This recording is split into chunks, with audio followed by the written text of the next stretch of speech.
ایک انسان اور انسانوں میں بالخصوص نوجوان، میں اس کو اپنی جگہ پہ رکھ کے دیکھتا ہوں کیونکہ میں بھی ان تمام چیزوں سے زندگی میں سیکھتا ہوں، گزرتا ہوں. تو ایک نوجوان کو کیسے بیہیو کرنا چاہیے، تو میرے نزدیک وہ 3 چیزیں ہیں جو میں نے اپنی مختصر سی طالب علمانہ یا تحریکی یا اجتماعی نظم کی زندگی میں سیکھی ہیں، اور میں چاہتا ہوں کہ مزید لوگ بھی اس پہ غور کریں. وہ بالخصوص جو نوجوان ہیں جن کے سامنے نئی دنیا کی روشن راہیں ہیں، جنہوں نے بہت کام کرنا ہے، وہ اپنے آپ کو زندگی کے ان جھمیلوں میں اپنی صلاحیتوں کو، اپنی طاقتوں کو، اپنی محنت اور اپنی جدوجہد اور اپنی سعی اور کاوشوں کا مرکز ان کو نہ بنائیں، بلکہ ان 3 چیزوں پہ عمل کریں تو وہ جو مقصد ہے ان کی زندگی کا، اس پر فوکس رہیں گے. پہلی چیز، حقیقت کو مان کر چلیں، حقیقت کا اعتراف کر کے چلیں. حقیقت آپ کے رویے، مزاج، خواہش، افتاد طبع سب کے خلاف ہو سکتی ہے، لیکن وہ حقیقت ہے. جو شخص حقیقت کے خلاف کھڑا ہو جاتا ہے، وہ تاریخ کے خلاف کھڑا ہو جاتا ہے، وہ وقت کے خلاف کھڑا ہو جاتا ہے. حقیقت کو مان کے چلنے سے کیا مراد ہے؟ حقیقت کو مان کے چلنے سے مراد یہ ہے کہ آپ کا موقف درست تھا، آپ بالکل صحیح بات کر رہے تھے، لیکن لوگوں نے، اجتماعی نظم نے، معاشرے نے ایک دوسرے شخص کی رائے کو ترجیح دے دی. آپ کو اس سے اختلاف کا حق ہے، آپ پوری زندگی اپنا علمی، سنجیدہ، شائستہ اختلاف اس سے رکھیں، لیکن یہ بات مانے کہ لوگوں نے اس کی بات کو ترجیح دے دی. آپ لوگوں پہ بھی کرٹیسزم کر سکتے ہیں، لیکن اس بات کو تسلیم کرنا کہ اس کی بات لوگ قبول کر چکے ہیں، وہ ہے جس نے اب فیصلہ کرنا ہے. اس کو لوگوں نے حکمران بنا دیا ہے، وہ ادارے کا ڈائریکٹر ہے، وہ ادارے کا سربراہ ہے، وہ خاندان کا بڑا بن چکا ہے. یہ حقیقت کو تسلیم کر کے آپ جئیں گے تو آپ کا جو لاہ عمل ہے وہ مثبت سمت میں ہوگا. آپ کی تنقید کو بھی لوگ سنجیدگی سے لیں گے، ورنہ لوگ اس کو اسی پر محمول کریں گے کہ مسئلہ کوئی علمی عقلی اختلاف کا نہیں ہے، مسئلہ ذاتی اور شخصیت کا. رسول اللہ صلی اللہ علیہ وسلم نے فرمایا کہ کسی حبشی کالے غلام کو بھی تم پر حکمران بنا دیا جائے تو اس کی اطاعت کرو. یہ کیا ہے؟ یہ اس چیز کا سبق ہے کہ تم مانتے ہو اس بات کو کہ وہ شاید اپنی سماجی پس منظر میں حکمران بننے کا اہل نہیں تھا، تم تھے، تم زیادہ پڑھے لکھے ہو، لیکن وہ بن گیا ہے. تو اس حقیقت کو مانو، اس کو مان کے چلو گے تو تمہارا یہ موقع لوگوں تک میسر رہے گا کہ تم اپنی بات ان تک پہنچا سکتے ہو.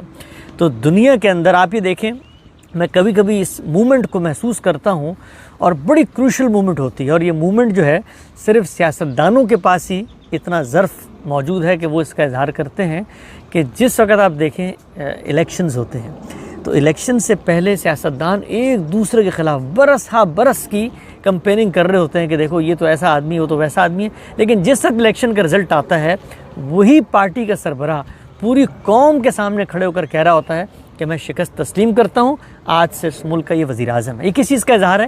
یہ اس چیز کا اظہار ہے کہ آپ حقیقت کو مان رہے ہیں. آپ اختلاف کریں، آپ اپوزیشن میں بیٹھیں، لیکن وہ حکمران بن چکا ہے. تو پہلا سبق اجتماعی زندگی کا یہ ہے کہ حقائق کو مان کے چلیں. حبشی غلام سر پہ بٹھا دیے جائیں گے، مانیں کہ وہ آپ کے باس ہیں، مانیں کہ ان کے پاس صلاحیت، علم، تجربہ، عقل کچھ نہیں ہے، لیکن وہ منصب ان کو مل چکا ہے. پہلی چیز، حقیقت کا اعتراف کر کے جینا سیکھیں. دوسری چیز یہ ہے کہ اپنے اختلاف کو، یہ میں نے بھی اپنی زندگی میں سیکھا، اپنے اختلاف کو، آپ کا اختلاف بالکل حق بجانب ہوگا، اس کے لیے آپ کے پاس بڑے دلائل ہوں گے، آپ کو بڑا اذعان، ایقان اور ادعا ہوگا اس میں، لیکن اپنے اختلاف کو استدلال کی بنیاد پر لوگوں کے سامنے پیش کریں، نہ کہ جذباتیت کی بنیاد پہ. اس کی وجہ کیا ہے؟ اس کی وجہ یہ ہے کہ جذباتیت کا کوئی کاؤنٹر نہیں ہے اس دنیا میں. ایک ہی کاؤنٹر ہے جذباتیت کا، مخالف جذبات کا سامنے آ جانا. آپ جب اپنی بات میں جذبات کا زور پیدا کریں گے، مجھے ایک بڑے اچھے ہمارے دوست نے ایک مشورہ دیا چند برس پہلے. انہوں نے کہا کہ انٹیلیجنٹ ہونا صرف ضروری نہیں ہے کہ آپ انٹیلیجنٹ ہوں، آپ کا آئی کیو بہت اچھا ہو، بلکہ ای کیو بھی آپ کا اچھا ہونا چاہیے. آپ ایموشنلی انٹیلیجنٹ ہوں، آپ اپنی بات کو استدلال کے پیراہے میں بیان کریں، نہ کہ جذبات کے پیراہے، اگرچہ آپ کی بات درست ہے. تو دوسری چیز یہ ہے کہ آپ ہمیشہ اپنی بات کو دلیل کی بنیاد پہ، اس کا ہوگا کیا؟ اس سے ہوگا یہ کہ آپ جو آپ کا مد مقابل ہے اس کو بھی یہ دعوت دے رہے ہیں کہ وہ آپ کے براہین اور آپ کے آرگومنٹ پہ غور کرے، اور اگر آپ کا آرگومنٹ غلط ہے تو آپ خود بھی اس جگہ پر کھڑے ہیں کہ آپ خود اپنی بات پر غور کر کے رجوع کر سکتے ہیں. لیکن ایک مقدمے کی بنیاد آپ نے جذباتیت پہ رکھی ہے اور ایک بڑی لمبی جذباتی تقریر کر دی ہے, تو اب اگلا آدمی کس چیز کو کاؤنٹر کرے؟ کوئی استدلال تو آپ نے دیا نہیں, کوئی عقلی دلیل تو آپ نے دی نہیں, تو وہ بھی پھر برمقابل جذبات ہی رکھے گا. وہ کہے گا کہ تم نے مجھے معاشرے میں ننگا کر دیا, کہے گا تم نے مجھے معاشرے میں ننگا کر دیا. اب کس نے کس کو کیا تھا اس کا فیصلہ گفتگو میں نہیں ہو سکتا, اور وہاں سے آدمی روٹ کے اٹھ ہی جائے گا. تو دوسری جو نصیحت جس پہ میں نے بھی عمل کیا اور میں چاہتا ہوں نوجوان اس پر توجہ دیں اور اپنی زندگی, اپنی صلاحیتیں, اپنے قیمتی وقت کو ان بحثوں سے نکال کر سنجیدگی کے ساتھ ان مسائل کو حل کریں, وہ دوسری چیز یہ ہے کہ علمی استدلال, آرگومنٹ, اکیڈمک انداز میں حقائق کی دنیا میں اپنی بات کو پیش کریں, نہ کہ جذبات. تیسری بات, سب سے اہم بات, اور یہ اہم اس حوالے سے کہ ہم سب کو زندگی میں اس کا سامنا کرنا پڑتا ہے, وہ تیسری بات یہ ہے کہ کبھی زندگی میں خبر واحد کی بنیاد پر, خبر واحد انڈیویجول انڈیپینڈنٹ رپورٹنگ کی بنیاد پر کوئی رائے قائم نہ کریں, کوئی رائے قائم نہ کریں. اس کی وجہ کیا ہے؟ اس کی وجہ یہ ہے کہ جب آپ کو کوئی فرد آ کر کوئی بات بتاتا ہے تو اس بات میں اس کا تاثر بھی شامل ہے, اس کی پرسیپشن بھی شامل ہے, اس کے الفاظ بھی شامل ہیں, اس کا حافظہ بھی شامل ہے, اس کا فہم بھی شامل ہے, اس کی شخصیت بھی شامل ہے, معاشرے کی 10 اور پہلو ہیں دباؤ کے جو اس میں شامل ہو جاتے ہیں. تو آپ تک اگر کوئی کسی کی بات آ کر بتاتا ہے کہ دیکھیں اس نے تو تمہارے بارے میں یہ کہا تھا, یا میں نے تو اصل میں یہ سنا تھا, یا مجھے تو لگتا ہے کہ اب یہ ہو رہا ہے, تو یہ خبر واحد ہے.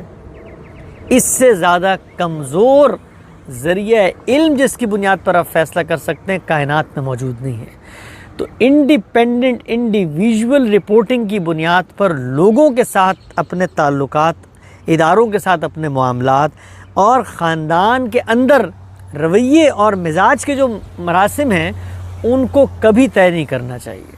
آپ یہ دیکھیے ایک آدمی غصے کی حالت میں نکلا ہے, دوسرے نے اس سے چائے کے بارے میں نہیں پوچھا, تو اب اس کی ایک رائے بن جاتی ہے اس کے بارے میں. وہ رائے ہے جو تحت شعور میں رہتی ہے. پھر کل کلا کوئی معاملہ ہوتا ہے تو وہ سب پچھلی باتیں نکل کے ایک جملے میں ڈھل کے انڈیپینڈنٹ رپورٹنگ کے طور پہ آپ کے کان میں پڑ جاتی ہیں, اور ہمارے کان میں پڑتی ہیں تو ہم ایک تاثر میں جی رہے ہوتے ہیں. تو اس سے ایک اثر لے کر اس کو بنیاد بنا کر, اس خبر واحد انڈیویجول انڈیپینڈنٹ رپورٹنگ کو بنیاد بنا کر اپنا لاہ عمل طے کرتے ہیں. آپ یہ دیکھیے تاریخ کا مطالعہ بتاتا ہے کہ جنگوں کی بنیاد اس پہ پڑی, سیاسی نظم اس کی وجہ سے ٹوٹ گئے, اور خاندان پارا پارا ہو گئے, خاندان کا اتحاد تتر بتر ہو گیا, صرف اس وجہ سے کہ سنی سنائی انڈیویجول انڈیپینڈنٹ رپورٹنگ. تو تیسرا جو زندگی کا سبق ہے انسانوں کے ساتھ انٹریکشن کرتے ہوئے, وہ یہ کہ کسی کی انڈیپینڈنٹ رپورٹنگ پہ کبھی کوئی دھیان نہ دے. کوئی آپ کو آ کر بتاتا ہے کہ اس نے تمہارے بارے میں یہ کہا ہے, آپ یہ طے کر لیں کہ بھائی یہ جو بات مجھے بتا رہا ہے اس کی تصدیق وہ شخص کرے گا تو میں اس پر کوئی ایکشن لوں گا. تو ہمیشہ یہی بات کہنی چاہیے ہے کہ آپ کی بات مجھ تک پہنچ گئی, میں ان سے براہ راست بات کروں گا اگر مجھے ضرورت پیش آتی ہے, اور ان سے جا کر یہ کہیے کہ اگر ان کو میرے بارے میں یہ رائے لگتی ہے تو وہ آ کر مجھ سے بیان کریں. تو آپ دیکھیں گے کہ 80-90% باتیں ہوا میں تحلیل ہو جائیں گی, آگے بڑھیں گی نہیں, اس لیے کہ اس انڈیپینڈنٹ رپورٹنگ میں اس بندے, اس راوی کا تصرف ہے جو شامل ہوتا ہے. تو یہ 3 سبق ہیں اجتماعی زندگی میں. اور اجتماعی زندگی چونکہ ہم انسان ہیں, سوشل اینیمل ہیں, جینی ہی جینی ہے. ہم اس دنیا کو جنت نہیں بنا سکتے کہ سب لوگ ہم سے متفق ہو کر کھڑے ہو جائیں, ان کے دلوں سے ہمارے بارے میں کوئی غبار ہو تو وہ چھٹ جائے, ان کے اختلافات ہم سے رفع ہو جائیں. اسی دنیا میں جینا ہے, اسی دنیا میں جینے کا ایک کرینہ پیدا کرنا ہے. تو وہ کرینہ 3 چیزوں سے پیدا ہوگا. میری اپنی طالب علمانہ زندگی کا یہ مشاہدہ ہے. پہلی چیز یہ ہے کہ ہمیشہ استدلال پہ اپنی بات پیش کریں, کبھی جذباتیت پہ اپنا مقدمہ پیش نہ کریں. دوسرا, حقیقت کو مانیں کہ یہ زندگی دنیا کی حقیقت ہے, اس کو وقت کو مان کے چلیں. اور تیسرا, انڈیپینڈنٹ رپورٹنگ کی بنیاد پر کبھی کوئی فیصلہ نہ کریں. اور آخر میں یہ کہوں گا کہ ہم لوگ زندگیوں میں بہت سارے ایسے فیصلے ہیں جو ان تینوں چیزوں کو مد نظر رکھے بغیر کر دیتے ہیں, اور باقی زندگی اس کا بیگیج اٹھا کے جیتے ہیں. اس شرمندگی میں کہ اگر اظہار کریں گے تو یہ ہمت کریں, حوصلہ کریں, اللہ اس میں آپ کی مدد کرے گا کہ کبھی ان میں کوتاہی ہوئی ہو تو آگے بڑھ کے ان لوگوں سے ہاتھ ملائیں کہ جن سے ان چیزوں کی بنا پر ہم نے کسی نوعیت کا قطع تعلق کر لیا. اقول قولی ھذا واستغفر اللہ لی ولکم ولسائر المسلمین.